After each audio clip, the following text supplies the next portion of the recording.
그럼 올해 법규 점수가 몇 점이시죠? 저 올해 53점 맞았습니다. 법규 공부 방법 한번 알려주실 수 있나요?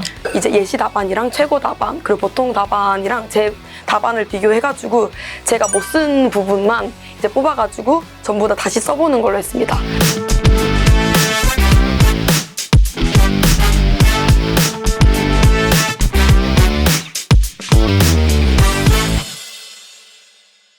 안녕하세요. 이현진 평가사입니다. 올해 합격하신 평가님 모시고 인터뷰 준비해봤어요. 안녕하세요. 안녕하세요. 네, 평가님 자기소개 한번 부탁드립니다. 안녕하세요. 저는 박수빈이라고 하고요. 나이는 27이고 대학교는 졸업하고 2년 공부해서 올해 2년차 유예로 합격하게 되었습니다. 감정평가 시험을 어떻게 알고 이렇게 준비하시게 됐어요? 저는 약간 전문직 하고 싶다는 생각이 있었는데 여러 가지 찾아보다가 제 성향상 감정평가사가 가장 잘 맞을 것 같아서 준비를 하게 되었습니다. 순공 시간이나 공부 장소도 좀 궁금합니다. 스터디 카페에서 공부를 했었고요. 저는 하루에 6시간에서 6시간 반 정도 공부를 했는데 대신 쉬는 날 없이 매일 공부를 했고 GS 실강을 갔다 와서도 그날 복귀할 거는 다 하고 이제 집 가는 식으로 안 쉬고 공부를 했던 것 같습니다. 2년차 유예니까 1차 합격하고 그 다음 연도 2차 합격하신 거잖아요. 1차 공부 방법도 한번 간단하게 말씀 부탁드립니다. 1차는 하우패스, 올패스 같은 걸 끊어서 공부를 했었고요. 회계는 이제 강사님 수업을 전부 다 따라가면서 회계 원리부터 이제 모의고사까지 다 들었었고 경제랑 민법은 제가 약간 베이스가 있어가지고 기출문제랑 모의고사만 풀었습니다. 부동산 원로는 제가 핵심 요약 강의랑 모의고사만 풀었고요. 감광론은 이상곤 선생님 그 커리를 전부 다 따라서 수업을 들었습니다. 이제 2차 공부 같은 경우에 시리버 공부 시간 비율이 있었을까요? 어떤 분은 실무를 더 많이 하고 어떤 분은 뭐 시리버를 각각 비율대로 하고 이랬다고 하셨는데 2차 비율이나 과목 특징도 한번 말씀해 주세요. 저는 그 1차 하면서도 기본 강의는 다 들었었는데요. 근데 사실 1차 공부를 그래도 해야 되니까 시간을 재서 막 했던 건 아닌 것 같아요. 그래도 실무는 계속 풀었었고 1차를 합격하고 나서는 약간 한 달 정도 좀 휴식을 했거든요. 근데 휴식하는 동안에도 실무는 매일매일 풀고 그리고 300점씩 일주일에 한 번 만나가지고 푸는 스터디를 했습니다. 그걸로 300점씩 푸는 스터디를 하고 그 이후에는 실무는 딱 하루에 100점 풀고 그 스터디 카페에 도착을 해서 실무 100점을 풀고 복귀를 하고 오답 채점을 한 다음에 그 뒤로 실무는 거의 안 했고요. 그 뒤로는 이론이랑 법규는 반반 정도 공부를 했던 것 같습니다. 그럼 올해 법규 점수가 몇 점이시죠? 저 올해 53점 맞았습니다. 아주 잘 보셨습니다. 세부 점수 한번 말씀해 주실래요? 1번은 21.5점, 2번은 17점, 3번은 11점, 4번 문제는 3.5점 맞았습니다. 그럼 풀이 순서는 어떻게 됐어요? 풀이는 1번, 2번, 4번, 3번 순서대로 풀었습니다. 전략 같은 게 있었을까요? 뭐 목차를 한 번에 다 잡고 답안지를 작성했다든지 뭐 그런 게 있었을까요? 파본 검사 시간에 대충 몇 번부터 풀어야겠다 생각을 해놓고 문제를 찬찬히 읽으면서 이제 정말 몇 번으로 풀어야 될지 확정을 했습니다. 그리고 처음 5분에 모든 4문제를 다 목차를 잡고 그 대신 목차 잡는 시간이 7분이 넘지 않도록 그렇게 전략을 짰습니다. 만약에 7분이 넘어갔는데도 목차가 안 짜지는 문제가 있다면 그 문제는 목차를 잡지 않고 순서에 맞게 그때 다시 목차를 생각해서 푸는 전략을 잡았습니다. 그럼 올해 시험장에서 몇 페이지 쓰고 나오셨어요? 21.5페이지를 썼습니다. 평소 스터디나 단과에서도 그 정도 분량을 계속 쓰셨나요? 평소에는 19페이지에서 20페이지 썼는데 원래는 20페이지만 쓰기로 생각을 했어요. 왜냐면 새로운 한 권을 받아야 되니까 그 시간이 안 될 것 같아서 했는데 올해는 그래도 한 페이지 반 정도는 쓸 시간이 있을 것 같아가지고 한 장을 더 받아서 썼습니다. 결국 2권을 네네네. 그럼 펜은 어떤 펜으로 이번에 작성하셨죠? 리필 심은 에너겔 0.7을 썼고 그 펜대는 제트스트림이랑 에너겔 사라사를 모두 호환이 되는 펜이라서 그거에다가 전부 다 끼워가지고 손이 아플 때마다 바꿔서 꼈습니다. 그러면 이제 문제 1번부터 4번까지 복기를 간단하게 같이 할 건데요. 문제 1번에서 특징적이었던 게 있을까요?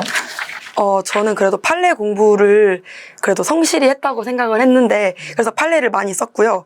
그래서 1번 문제에서도 그 협의 관련된 판례 2개 썼고요. 그리고 관련 판례에서도 수용 재결 이후에 협의 취득이 가능하다는 판례를 추가로 썼습니다. 무릎 위에서도 그 공공 필요 판례가 따로 있었는데 그것도 4-5줄 정도 추가로 썼습니다. 무릎 위에서 저도 처음에 공물을 썼다가 네. 그 목차에 곡물이 적혀 있거든요. 근데 그래. 그러다가 다시 읽어보니까 아닌 것 같아서 지웠다가 그거는 지우고 대신 비례의 원칙 포섭을 되게 길게 썼던 것 같습니다. 그래서 좀 점수를 잘 받으신 것 같아요. 네. 문제 1번에 물음 3번에서도 그 영업 손실보상 폐업 휴업 관련 판례도 추가로 썼습니다. 차별화로 한번 네네네. 넣어줬고 그다음에 문제 2번에서 특징적인 게 있었을까요? 이게 하자 승계 문제였는데 이거는 정말 많이 연습을 했던 판례여서 맞아요. 빠르게 쓰고 당연히 그 하자 승계 판례 여러 개를 썼습니다. 무릎 위에서는 소송법 조문을 최대한 구체적으로 정확히 적으려고 했고 전부 다 그 포섭도 다 많이 적었던 것 같습니다. 포섭을 그럼 보통 몇 줄 정도 적으셨나요? 최소 6줄은 적었던 것 같아요. 굉장히 꼼꼼하게 많이 적으셨어요. 네. 그럼 문제 3번도 한번 말씀해 주세요.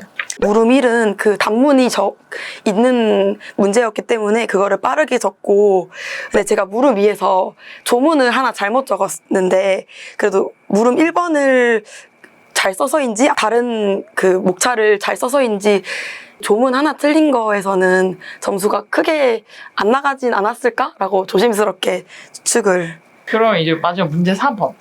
제가 문제 4번을 정말 모르겠는 거예요. 설립행위와 인과관계를 그냥 쓰고 제가 이걸 쓰면서도 와 이거는 진짜 내가 모르겠다. 이거는 그냥 조금만 쓰자 해서 일부러 3번째에 썼습니다. 마지막 문제를 제가 3번으로 쓴 이유가 제가 3번이 그래도 물음 1이 제가 많이 쓸 수 있을 것 같아가지고 일부러 마지막에 배치를 했습니다. 평가님 복귀 내용도 아주 훌륭하신데 법규 공부 방법 한번 알려주실 수 있나요?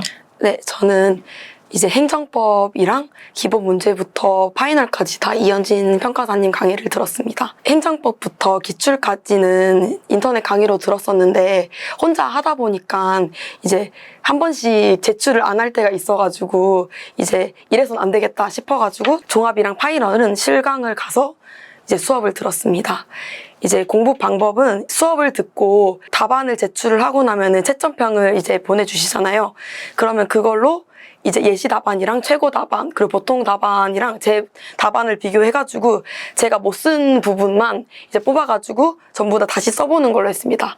원래는 다 해보려고 했는데 시간상 제가 잘 쓴 것까지 할 필요는 없다는 생각이 들어가지고 제가 못 쓴 부분이랑 조금 부족했던 부분만 따로 전부 다 써보는 식으로 복기를 했습니다. 그리고 평가님 핵심 정리 가지고 오셨는데 네. 어떻게 활용하셨나요? 이거는 정말 항상 들고 다녔고 초반에는 키워드를 중심으로 암기를 하는 것부터 시작을 해서 그 다음부터 중요 키워드랑 판례 그 다음에 마지막에는 조문까지 거의 완벽하게 외우도록 노력을 했습니다. 그리고 A, B급은 정말 딸딸딸 외웠는데 C급은 한 4, 5월부터 목차를 외우는 거 시작해서 7월까지는 그래도 키워드 정도는 하는 것까지로 목표를 했습니다. 전부 다 외우는 거는 너무 힘들 것 같아가지고 그 시간에 조문이랑 저는 판례를 암기하는 거에 시간을 더 투자했던 것 같습니다. 선택과 집중을 하신 것 같습니다. 자, 그럼 이제 우리 고시 있잖아요. 사실 이것도 네네네. 공부를 하면서 건강관리 뭐 팁 같은 게 있었을까요? 운동을 공부 시작하면서부터 시험 1-2달 전까지는 계속 꾸준히 일주일에 2번 정도 운동을 했습니다. 우리 공부를 하시면서 뭐 챙겨 먹은 영양제 뭐 이런 것도 있나요, 혹시? 저는 눈이 가끔씩 피곤하다는 생각이 들어서 루테인 먹었고요. 그리고 종합 비타민 약이 있는데 그거 그냥 약국에서 물어봐서 하나 사가지고 그냥 그거 딱 2개만 먹었습니다. 그러면 이제 시험장 가실 때 가방에 뭘 챙겨갔는지 좀 궁금해요. 어떤 것들 챙겨갔는지. 법규 같은 경우에는 제가 따로 정리한 판례 노트가 있어요. 그거랑 제가 이제 파이널이랑 종합 문풀 들으면서 예시 답안 중에서 제가 못 풀었던 것만 형광펜 칠을 한 다음에 그 부분만 종이를 찢어가지고 들고 갔습니다. 핵심 정리를 들고 가기에는 이게 양이 많잖아요. 한정된 시간 동안 절대로 볼 수 없다고 생각을 했기 때문에 판례랑 조문집을 제가 잘라가지고 그것도 잘라서 들고 가고 종합이랑 예시 답안도 그것도 잘라서 딱 몇 장만 들고 갔습니다. 판례 노트 한번 보여주실래요? 제가 수업 시간에 항상 말씀드렸듯이 이제 중요한 판례는 답안지 분량으로 정리해라. 라고 했는데 실제로 이렇게 하셨습니다. 한번 알려주세요. 판례 노트를 어떻게 만들었는지. 제가 이제 강의 듣고 GS를 들으면서 다 새로운 판례들과 그리고 핵심 정리 중에서도 중요한 판례들은 다 이렇게 했고요. 그리고 평가사님 판례 핵심 정리에서도 그게 좀 길잖아요. 전문이 들어가 있으니까 제가 딱 쓸 수 있는 분량만 이렇게 판례 노트를 따로 만들었습니다. 그리고 일부러 이렇게 칸을 만들어서 한 줄에 이게 20자 정도 되거든요. 그러니까 그 실제 답안지에서도 18자에서 20자 정도 쓰니까 딱 그 길이에 맞게 제가 정리를 해서 한 10장, 앞뒤로 10장 정도 제가 만들어서 들고 다녔습니다, 항상. 그러니까 시험장 가서 딱 그 쉬는 시간이나 짜투리 시간 남았을 때 이걸 빠르게 한번 네. 보신 거죠? 일부러 그 빠르게 볼 거는 또 형광펜 칠해서. 그래서 복귀할 때 아까 우리 복귀를 잠깐 했을 때도 문제 1번에서 중요한 판례들, 네네네. 필요성이라든지 뭐 협의 후 취득과 관련된 판례라든지 이런 것들을 좀 잘 쓰신 것 같아요. 판례를 네네네. 중점적으로 잘 썼고 건강관리도 잘 챙겼고 그죠? 그 다음에 시험장 가기 전날에도 이런 것들을 미리미리 이렇게 준비를 하셔서 가셔서 이번 시험을 좀 잘 본 것 같습니다. 마지막 한마디 부탁드립니다. 이제 수험 기간이 다들 정말 힘들 텐데 그래도 건강 관리하는 게 가장 중요한 것 같고요. 저는 운동이랑 영양제 말고도 조금이라도 아프면은 바로 병원 가가지고 물리치료를 받거나 약을 챙겨 먹었습니다. 그래서 병원 가는 시간 절대 아까워하지 마시고 빨리 가서 빨리 약 먹고 낫는 게 최고의 방법인 것 같고요. 그리고 공부하는 거 당연히 힘들지만 그래도 조금만 버티면은 되지 않을까라고 긍정적으로 생각하는 마인드가 가장 중요한 것 같습니다. 좋은 말씀 감사합니다. 인터뷰는 여기서 마치도록 하겠습니다. 감사합니다.